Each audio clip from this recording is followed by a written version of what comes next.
Assalamualaikum warahmatullahi wabarakatuh. Perkenalkan, nama saya Sela Miftahul Rasyida dengan NPM A1M021039, Prodi Pendidikan IPA kelas 1A. Di sini saya akan menjelaskan materi tentang pengenalan program dan operator bahasa C++. Yang pertama adalah pengenalan pemrograman C++. C++ adalah bahasa pemrograman komputer yang dibuat oleh Bjarne Stroustrup yang merupakan perkembangan dari bahasa C, dikembangkan di Bong Labs atau Dennis Ritchie pada awal tahun 1970-an. Bahasa itu diturunkan dari bahasa sebelumnya, yaitu B. Pada awalnya, bahasa tersebut dirancang sebagai bahasa pemrograman yang dijalankan pada sistem Unix. Pada perkembangannya, versi ANSI, American National Standard Institute. Bahasa pemrograman C menjadi versi dominan, meskipun versi tersebut sekarang jarang dipakai dalam pengembangan sistem dan jaringan maupun untuk sistem embedded. Bjarne Stroustrup pada Bell Labs pertama kali mengembangkan C++ pada awal 1980-an. Tujuan C++. Tujuan setelah mempelajari bab ini, diharapkan mahasiswa akan mampu memahami secara perkembangan bahasa C++, mengenal dan memahami algoritma program dengan flowchart, mengenal dan menggunakan ide C++ dengan baik, mengenal dan memahami penggunaan identifier, tipe data, variabel, assessment, komentar, dan konstantan. Dan terakhir, membuat program sederhana menggunakan bahasa C++. Algoritma pemrograman. Algoritma pemrograman adalah metode dan tahapan sistematis yang digunakan untuk memecahkan suatu permasalahan. Strukturnya bisa dilihat di sebelah sini. Struktur data adalah tempat tatanan penyimpanan data yang dibutuhkan program pada komputer. Flowchart.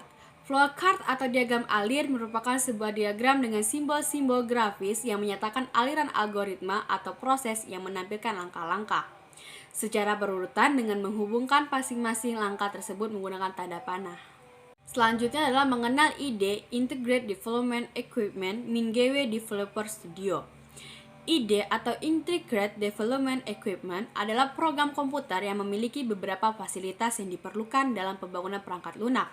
Tujuan dari IDE adalah untuk menyediakan semua utilitas yang diperlukan dalam membangun perangkat lunak. Selanjutnya ada operator bahasa pemrograman C++.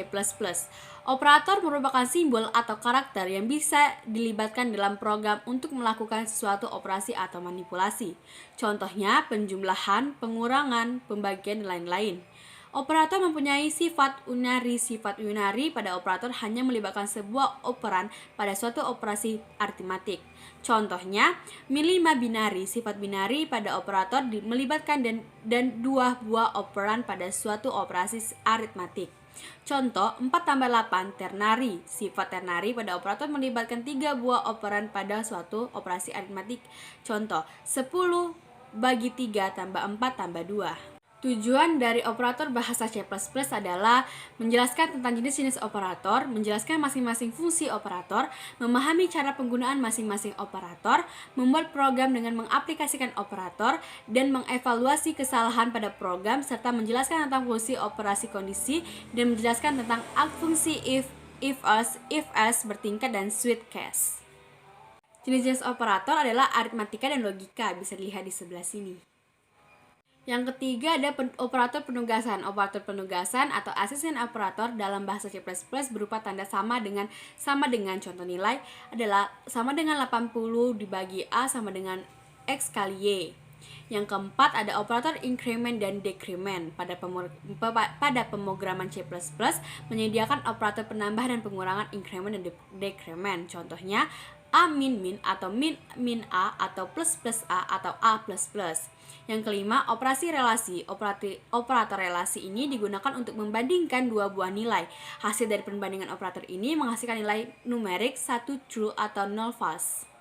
Pernyataan if. Pernyataan if mempunyai pengertian jika kondisi bernilai benar, maka pernyataan akan dikerjakan, dan jika tidak memenuhi syarat, maka program akan mengakibatkan pernyataan.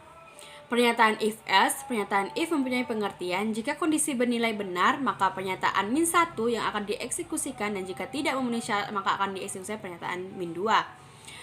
If-else bertingkat. Bentuk if-else dapat digunakan secara bertingkat. Ada beberapa bentuk if-else bertingkat, antara lain nested if dan if-else if. Pernyataan sweet case. Bentuk sweet case merupakan pernyataan yang dirancang khusus untuk menanggapi pengambilan keputusan yang melibatkan sejumlah atau banyak alternatif. Pernyataan sweet case ini memiliki kegunaan yang sama seperti if else bertingkat, tetapi dengan kondisi yang bertipe karakter atau integer. Sekian yang saya dapatkan. Assalamualaikum warahmatullahi wabarakatuh.